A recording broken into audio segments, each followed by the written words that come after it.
Now have the signing of two memorandums of understanding witnessed by the two heads of states. Let us kindly take our seats. At this point, allow me to invite the signatories, Dr. Abraham Korir Singoe, Principal Secretary, State Department of Foreign and Diaspora Affairs of the Republic of Kenya, to take his signing seat, together with Jarno Suryala, the Undersecretary of State Ministry for Foreign Affairs of the Republic of Finland. The memorandum will start initially with the diplomatic and political consultation between the Ministry of Foreign and Diaspora Affairs of the Republic of Kenya and the Ministry of Foreign Affairs of Finland. These memorandums of understanding are to guide the conduct and political and diplomatic consultations between Kenya and Finland.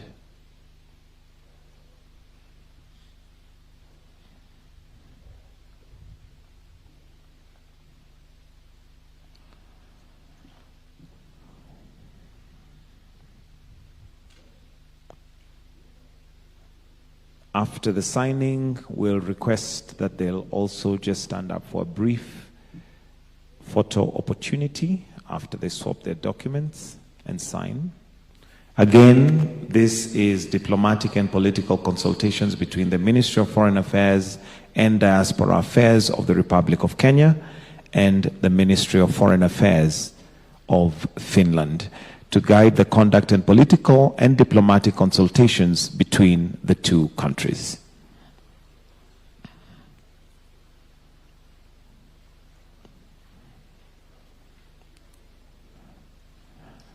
We'll then ask them to stand up and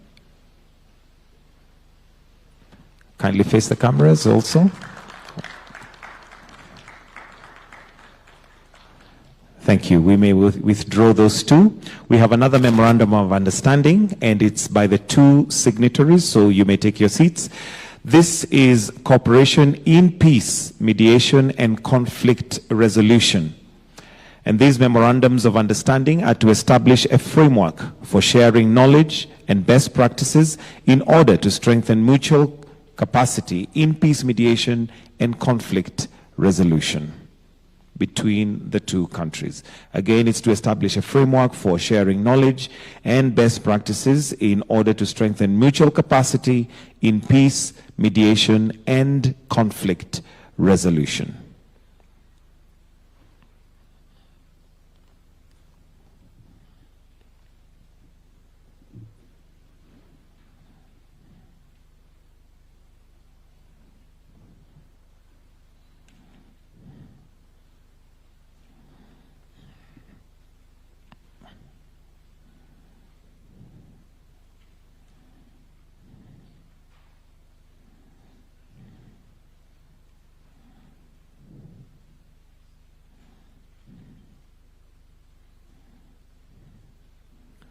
We'll also request for a photo opportunity.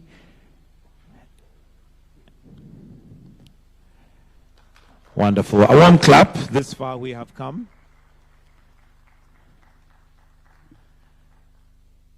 And I will now request that we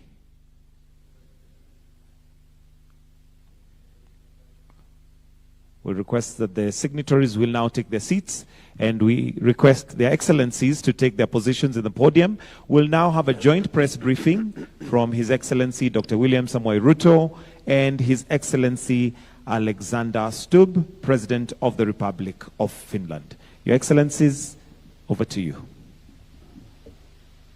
Your Excellencies, distinguished members of the press, ladies and gentlemen. Today, I have the honor of welcoming His Excellency Alexander Stubb, the President of the Republic of Finland, and Her Excellency Susanne Ines Stubb, First Lady of the Republic of Finland, to Kenya on this historic first state visit by a Finnish president. Mr. President, I must, at the onset, thank you immensely for honoring my invitation to visit Kenya on this very important first ever state visit by a president from Finland. It underscores the immense relationship that exists between our two countries and will go a long way in cementing the stable foundation that has been set over the last 60 years by our two countries. Kenya deeply values its long-standing friendship with Finland, a key development partner in Europe and a steadfast supporter of our national ambitions. This inaugural visit, Mr. President, reflects the enduring friendship and strategic partnership between our two nations dating back to 1965. As we mark 60 years of diplomatic ties, we also celebrate the growth of a relationship rooted in shared democratic values and a joint commitment to a just, prosperous, and sustainable world. Finland's expertise in education, technology, renewable energy, and climate action aligns closely with Kenya's development priorities. We look forward to strengthening existing collaborations and exploring new opportunities to elevate our cooperation to a strategic level. We have just concluded a high-level bilateral discussions focused on deepening cooperation in education, health, renewable energy, trade, and investment, peace and security, and multilateral engagement, including in climate action. Kenya recognizes Finland's global leadership in education. We agreed to deepen collaboration to support Kenya's transition to a competence-based education system. A cooperation framework will soon be concluded, focusing on basic, technical, vocational, and higher education to equip our youth with the skills needed in a digital economy. During this visit, President Stubb will tour one of our technical training institutions to witness firsthand the transformative impact of technical and vocational training on our youth. We have witnessed the signing of 2 memoranda of understanding on political consultation and peace mediation and conflict resolution. Our respective teams will fast-track cooperation frameworks in education, tourism, and labor recruitment frameworks that will foster knowledge exchange. It will also foster skills development, institutional partnerships, and deeper people-to-people ties. We also discussed the importance of a robust health sector. I commended Finland's exemplary universal health care system and updated His Excellency the President on Kenya's progress under Taifa Care, our universal health coverage initiative. We agreed to share experiences and explore joint efforts to address health challenges and improve service delivery. Another key area of our engagement is trade and investment, and the need to expand it between our two countries. I welcome His Excellency's inclusion of a business delegation in this visit, which will participate in a Finland-Kenya business seminar.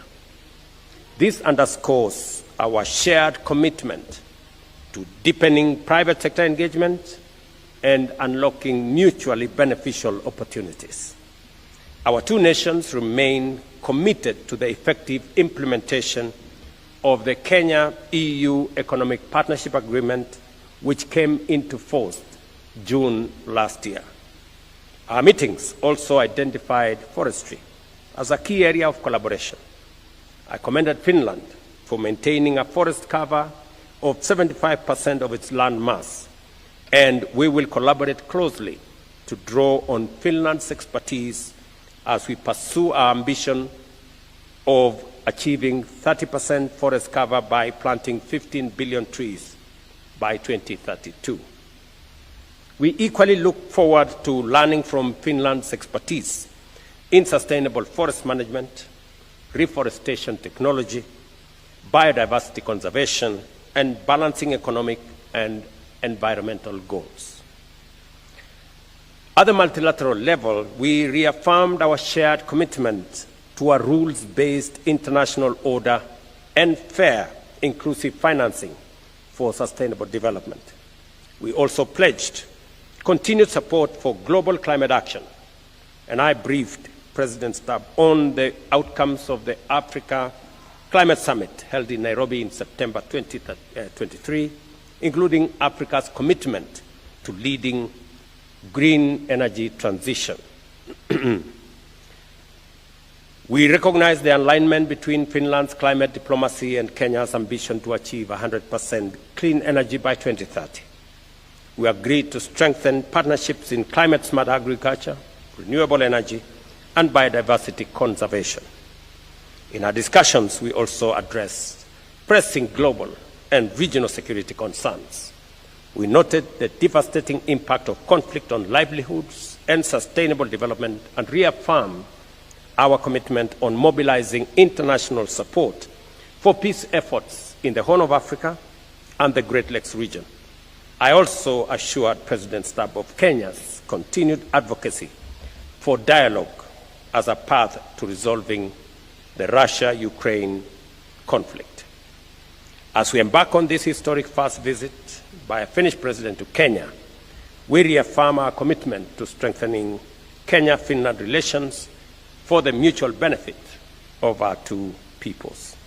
Once again, I extend a very warm welcome to their excellencies and wish them a fruitful and memorable stay in Kenya. It is now my pleasure, ladies and gentlemen, to invite my guest, President Stubb, President of the Republic of Finland, to deliver his remarks. Mr. President.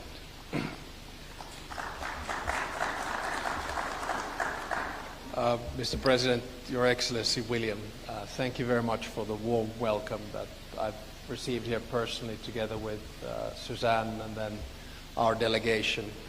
When I was told that this is actually the first state visit of a president of Finland, I was quite surprised because I had always felt that our relations had been quite close, whether it was about missionaries or 4,000 Kenyans living in Finland and the cooperation that we've had in so many fields. So when you suggested to me when we first met in Switzerland about a year ago that why don't you come over, I immediately said I'd love to come over, and it's been a great pleasure to be here.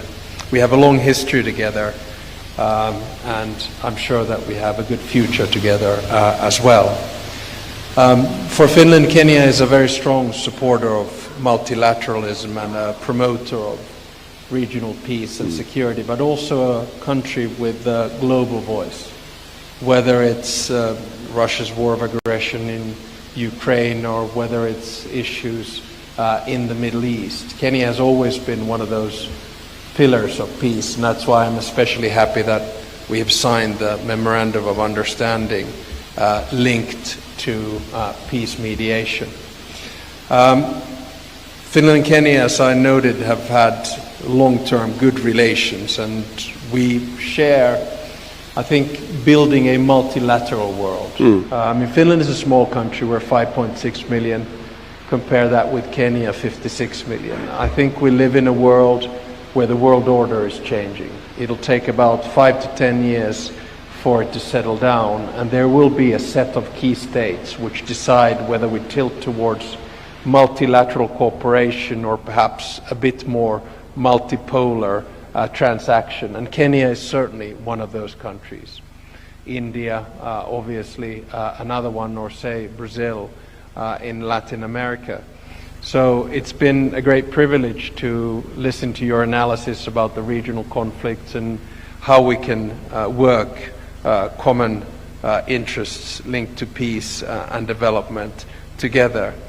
In many ways, it's a paradox, I would argue, that in today's world where we need more cooperation than ever, we're actually seeing a diversification towards different types of transactional deals. We need to work together on the subjects that we discussed today: climate change, forestry, development, global health, technology, economy. And I'm sure that countries which might be far away but still in the same time zone will have many opportunities to cooperate together. And I don't say this just as a diplomatic nicety.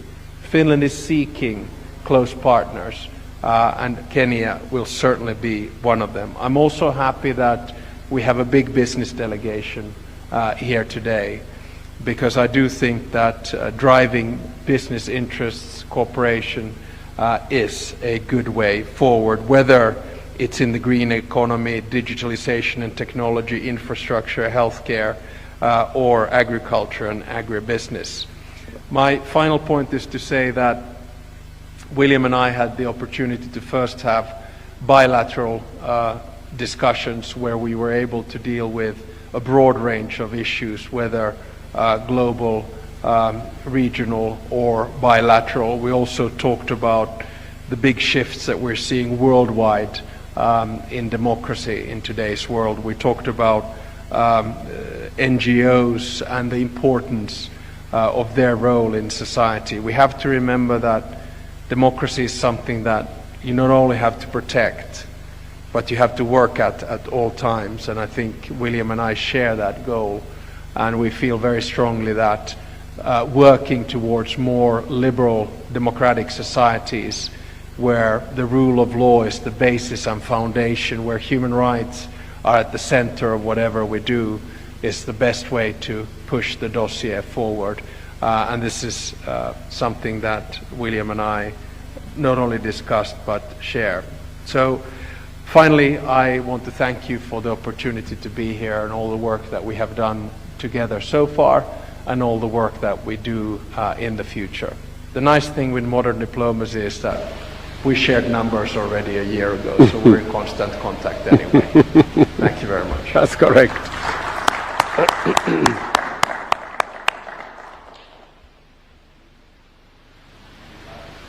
And that brings us to the end of the joint press briefing from the two heads of state. Do they have any questions? And they have given us time for questions. So if we have any questions, we'll take a few. Remember to mention your name, the media house you represent, and let's try and keep the questions as tight as possible. Over to the questions. Anybody with a question, kindly just raise up your hand. We'll have a microphone brought to you. Yeah, thank you for that. I'm Steve Otieno for the Daily Nation here in Kenya. On the partnership deal with education, some 2 years ago we had a few Kenyan students who had gone to universities in Finland, and there was a delay or a hitch in the payment of their school fees. They ended up really stranded far away in Finland.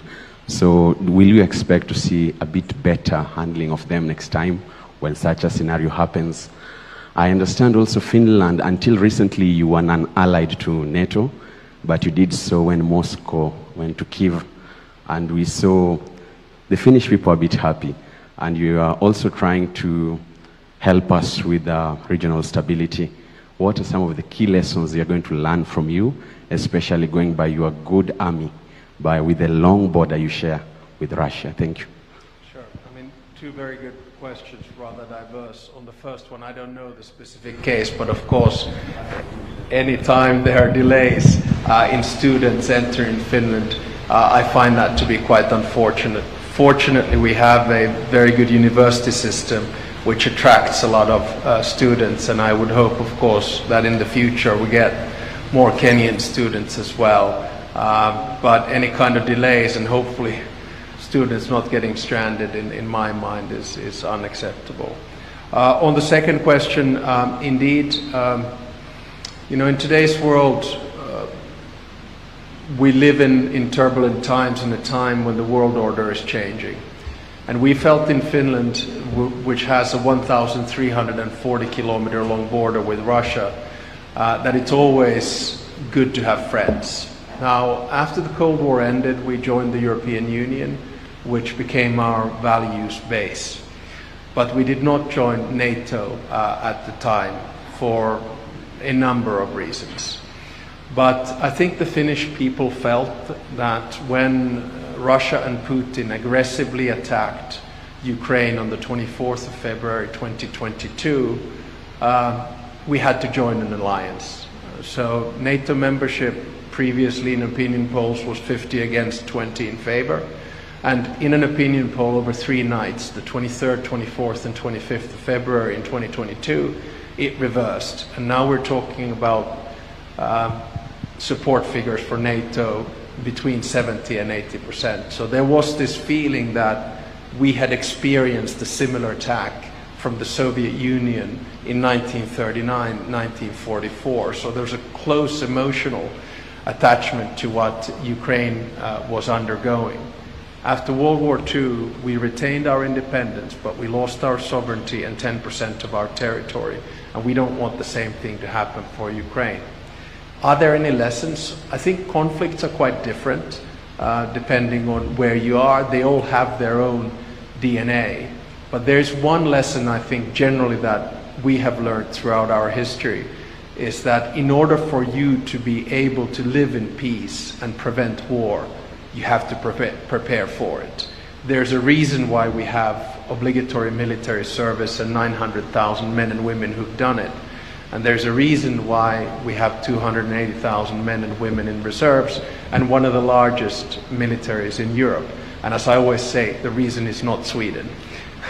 The reason is Russia.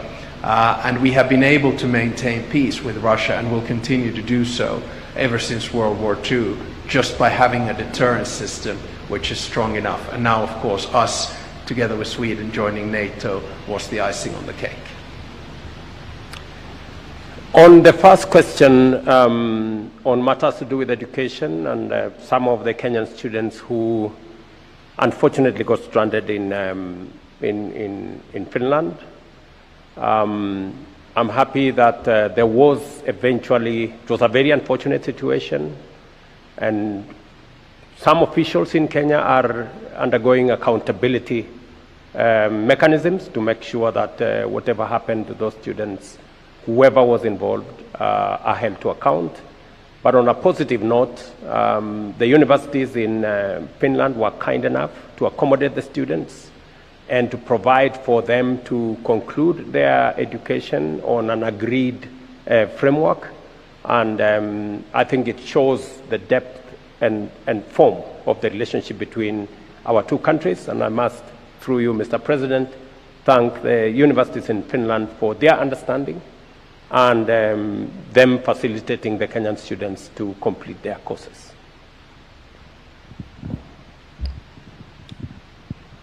Hello, I'm Eva Eronen from YLA Finnish Broadcasting Company. According to rights groups, dozens of people were killed during last year's protest, and also there have been enforced disappearances and many are still missing. Your Excellency, President William Ruto, what is the Kenyan government doing to ensure such violations will not happen again? Thank you very much for asking that question. I know that it will be a subject of discussion between my guest here with members of the civil society and other members of the Kenyan society. The statistics are arguable this way or the other way, but that does not take away from the issues that have been raised around what happened on the dates you have mentioned. There are 3 things that I can speak to it. Number 1 is that there is an accountability mechanism to make sure that that situation is attended to and a proper accountability mechanism is put in place. That's number 1. Number 2 is the fact that I undertook to the country that being a democracy, and robustly so, that Kenyans must not, as has happened in the past, where Kenyans disappeared and their bodies were found in all manner of places, that will not happen under my administration. And all the people who disappeared or who were abducted in what you said, all of them have been brought back to their families and to their homes. And I have given clarity and firm instructions that nothing of that kind of nature will happen again. And that it was my commitment as I became president that extrajudicial disappearances of Kenyans will not be part of what we are doing as a nation. Additionally, we have taken proactive steps. My first assignment when I became president was to extend the independence of our investigative agencies, including the police, give them financial autonomy, give them operational autonomy that is guaranteed in the Constitution, and we have since transferred the budget from the Office of the President for the police to the Police Service Commission, and the Inspector General of the Police is now solely responsible for matters operation, for matters finances, and that my office has now nothing to do with the operations, the financing of police activities, to give them independence. Secondly, is to enhance the independence of the judiciary by making sure that we expand the budget for the judiciary, make sure that whatever other interventions that are necessary to make sure that our judiciary is independent and can function at an optimal level, including what Cabinet approved a few weeks ago to make sure that judges have a proper retirement package that also ensures that they have transportation and other benefits that initially were not available to them, as part of my push to make sure that the judiciary is independent and is capacitated to be able to discharge their responsibility as part of checks and balances between the different arms of government. I think we'll take a final question.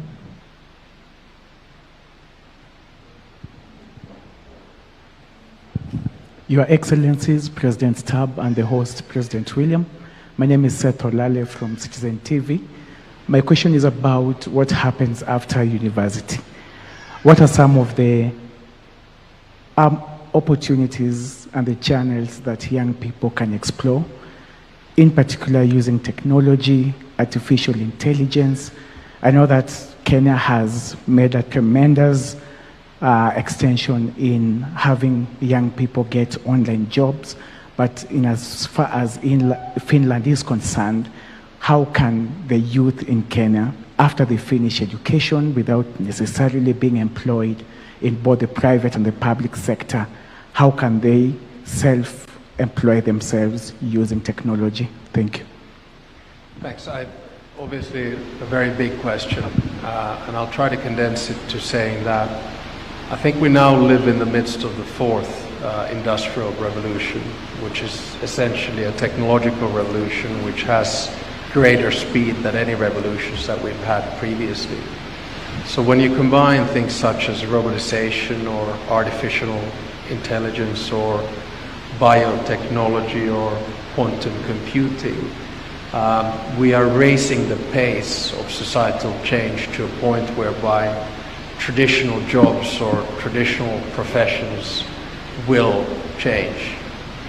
This change means that we're changing the economy and the way in which we work, we're changing politics and the way in which we communicate, and actually we're changing science and the way in which we are as human beings.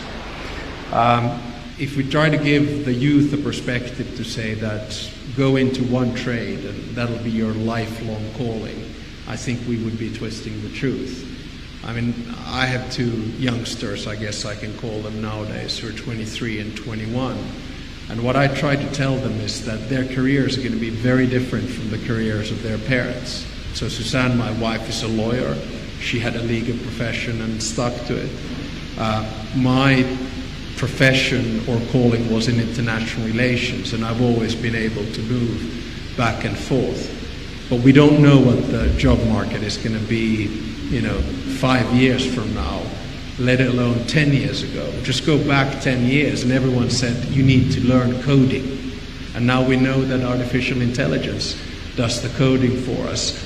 So my only advice to young students in both Finland and Kenya is that get a broad base, when you do your bachelor's degree or a master's degree. And don't be adamant about sticking to it, because life at the end of the day is going to be a combination of study and work. And the key is always to be curious, always to challenge yourself and find new avenues. If you have that open mind, I think life will take you places, quite often unpredictable and surprising places, but it's a good mentality to have, that you don't get shocked about change, because their life is going to be about change. Absolute final point. There are a lot of youth today that are worried, that are frustrated, that are even distraught about what's going on in the world. Only one message. Each and every youngster in this world has agency. Do something about it. Try to improve the world, and it'll turn out all right. Maybe just to add just a bit on what my good brother, I think he has spoken to that question comprehensively, but I will add to what he has said, maybe in Kiswahili, kazi ni kazi. That's part of the Kenyan psyche, that, there is a diversification of opportunity. It is not a single file, it is not a traditional kind of work that we've always known, that in the space where we are with technology, with a changing climate environment, with agriculture going towards biotechnology, with all the issues, Internet of Things, and what we are doing around digitization. Just came from this morning's bilateral meeting between the EU and Kenya.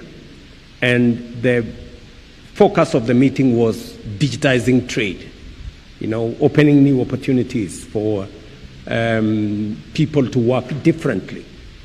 And it is the reason why, as Government of Kenya, we've been trying to diversify opportunities for young people, to give them an array of opportunities, whether it is in our housing program, in our markets, in agro-processing, value addition, in our special economic zones and the agricultural sector, or going all the way to the expanded digital footprint around the country, internet footprint that provides digital jobs, digital opportunities going into digital commerce, and what people can do on the internet, be able to sell wares, be able to sell stuff, be able to work on a digital space, or even labor mobility, giving more young people opportunities to work, not just around their villages, not in the towns they are familiar to, not in Kenya possibly, but working elsewhere and sampling opportunities. So I think what His Excellency the President has said is young people must be able to be open-minded, not rigid about the opportunities that are available, and they cut across different sectors, different countries, different professions, and it doesn't necessarily mean that you must stick to your profession. I think what the President is saying, let's be open-minded about the opportunities out there and try and make the most and the best out of the opportunities that come our way. We will continue to work with friends to improve on our education, to improve on our training, so that we can make young people much more versatile, much more agile, to adapt to different situations and different opportunities that come their way. And I think that's the way to the future. I think the traditional way of work is changing. The workspace is changing. The formal 8 to 5 is changing. The having to put on a suit and go to an office is also changing. There are many people who are now working from home. There are many people who are working differently, and all that is part of the new norm as we are looking at it. Thank you very much. Thank you, Your Excellencies. That will bring us to the end of this. A round of applause in appreciation and gratitude. I request that we all be upstanding as we allow Your Excellencies to also exit at their own pleasure. Thank you very much, Your Excellencies.